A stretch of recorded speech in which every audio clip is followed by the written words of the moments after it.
میرا گمان ہے واللہ عالم، میں نے کہا تھا ان باتوں میں اختلاف کی گنجائش ہے، یہ کوئی میں قرآن و حدیث کی روح سے نہیں کہہ رہا ہوں، لیکن جو میرا مشاہدہ ہے افغانستان کی تقسیم ہو جائے گی، پختون حصہ جو ہے پاکستان کے ساتھ ملے گا، اور یہ یہاں پر وادی سندھ جس کو اقبال نے کہا ہے کارواں زی وادی دور و دراز آیت برو، اس یہاں پر خلافت علی منہاج النبوہ کا نظام قائم ہوگا اور یہاں سے فوجیں چلیں گی، نمبر ایک۔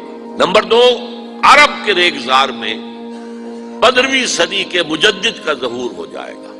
مہدی کو ہم مانتے ہیں مجدد، شیعہ مانتے ہیں 12ویں امام جو چھپے ہوئے، ان کے امام معصوم جو ہے 12، ان میں سے آخری جو ہے وہ چھپے ہوئے ہیں غار میں 1200 برس سے، اور وہ ظاہر ہوں گے، یہ ان کا عقیدہ ہے، ہمارا نہیں ہے۔ ہم سمجھتے ہیں جیسے ہر صدی میں اللہ مجدد بھیجتا رہا، اسی طریقے سے میرے گمان میں 15ویں صدی کے مجدد جو ہے وہ حضرت مہدی ہو، ان کی حکومت جا کر یہ فوج قائم کرے گی، عربوں میں دم نہیں ہوگا، وہ اپنی عیاشیوں کی وجہ سے بالکل کھوکھلے ہو چکے، دولت کی فراوانی اور عیاشی۔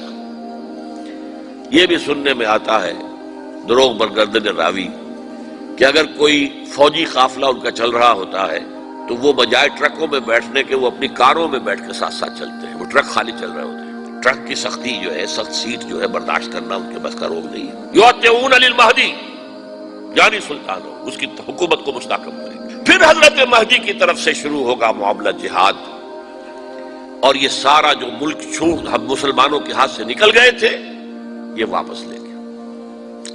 اس میں ایک کوسچن ہے جو میرے ذہن میں بہت عرصے سے تھا، جس کا کہ جواب اب مجھے سوچا ہے، واللہ عالم، یہ ساری باتیں میں کہہ رہا ہوں میرے گمان ہے، کیسے ہوگا کہ اتنی بڑی طاقت ایٹمک پاورز کے مقابلے میں مسلمان دوبارہ میدان میں آ کر اور جیتتے چلے جائیں؟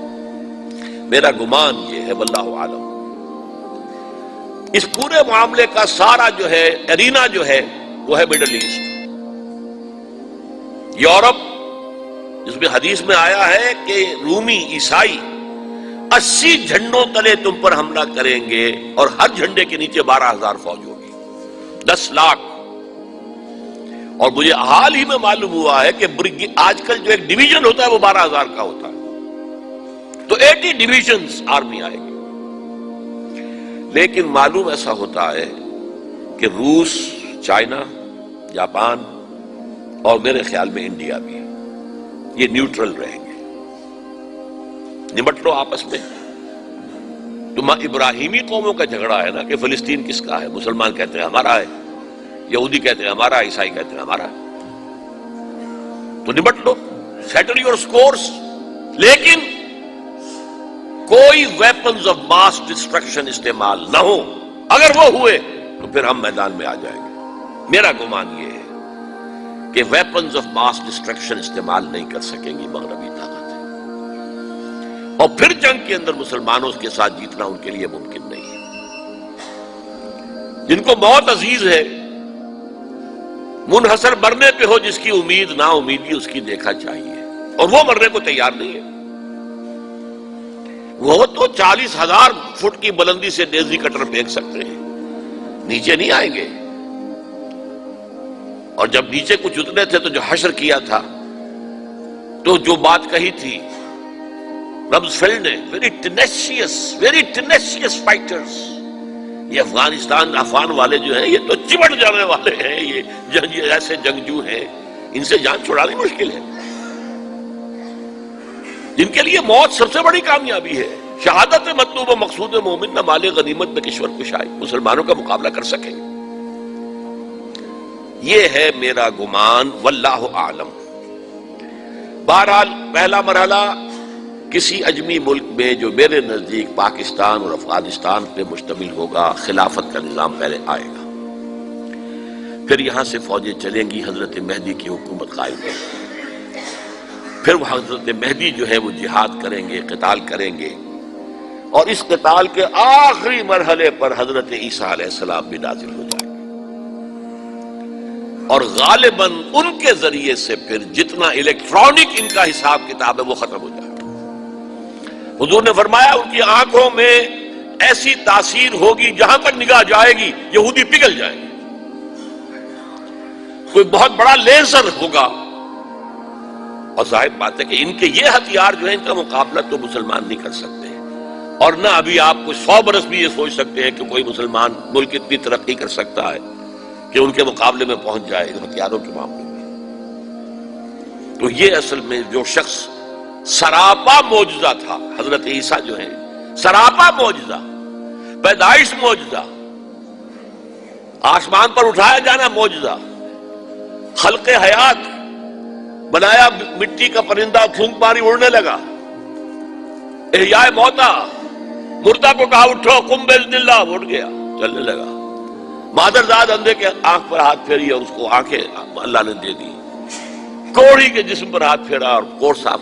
اس سے بڑے معجزے تو کسی کو دیے ہی نہیں گئے، سراپا معجزہ۔ وہی آ کر آخری جو بھی ہوگا معاملہ، اس کے اندر حضرت عیسیٰ کی معجزاتی شخصیت جو ہے در حقیقت وہ فیصلہ کن ہوگی۔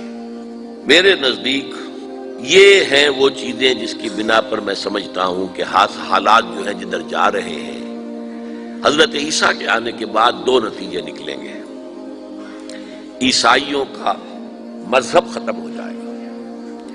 حدیث میں آیا ہے کہ عیسیٰ آئیں گے، یکسر الصلیب و یقتل الخنزیر، صلیب کو توڑ دیں گے۔ کیا مطلب؟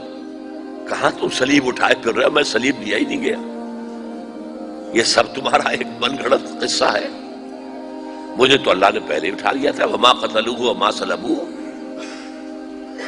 صلیب ہی پر کھڑی ہوئی ہے عیسائیت ساری کی ساری، اور خنزیر کو قتل کر دی۔ خنزیر تم نے کیسے حلال کر لیا اپنے لیے؟ کبھی اسلامی شریعت کے اندر موسیٰ کی شریعت میں حرام تھا، وہی موسیٰ کی شریعت میں تمہیں دے کر گیا تھا۔ Don't think I have come to destroy law, یہ لا تم پر نافذ رہے گا۔ گویا کہ عیسائی مذہب ختم ہو کر اسلام میں منتخب ہو جائے گا، یہودی ایک ایک ختم کر دیا جائے گا۔ یہودی کیوں اس انجام کے مستحق ہیں؟ اللہ کا پرانا قاعدہ چلا آ رہا ہے، جس قوم کی طرف کسی رسول کو بھیجا، اگر قوم نے بحیثیت مجموعی رسول کا انکار کیا، وہ ہلاک کر دی گئی۔ قوم نوح ہلاک ہوئی یا نہیں؟ قوم ہود، عاد ہلاک ہوئی یا نہیں؟ قوم سمود جن کی طرف حضرت صالح بھیجے گئے، قوم شعیب، عمورہ اور صدوم کی بستیاں، آل فرعون، یہودیوں کی طرف حضرت عیسیٰ کو رسول بنا کر بھیجا گیا تھا، انہوں نے رد کر دیا، محمد رسول اللہ کو رد کر دیا صلی اللہ علیہ وسلم۔ یہ اس سزا کے مستحق ہو چکے ہیں، لیکن وہ سزا ان کا رسول ہی ان کو آ کر دے گا، اسی لیے انہیں اٹھا لیا گیا۔ ایک پوز آ گیا ہے، مستحق تو ہو گئے تھے اسی وقت حضرت عیسیٰ کے زمانے میں کہ ہلاک کر دیے جائیں، لیکن حضرت عیسیٰ کے زمانے میں حضرت عیسیٰ کو اٹھا لیا اور ان کا معاملہ جو ہے وہ ملتوی کر دیا۔ جیسے کسی کو پھانسی کی سزا تو ہو جائے لیکن ابھی ایگزیکیوشن نہیں ہوئی ہے، ایگزیکیوشن جو ہے وہ ڈیفر ہو گئی۔ یہودی ختم، عیسائیت ختم، اور عیسائی سب مسلمانوں کے ساتھ شامل ہو کر ایک ملت واحدہ بن جائے گی۔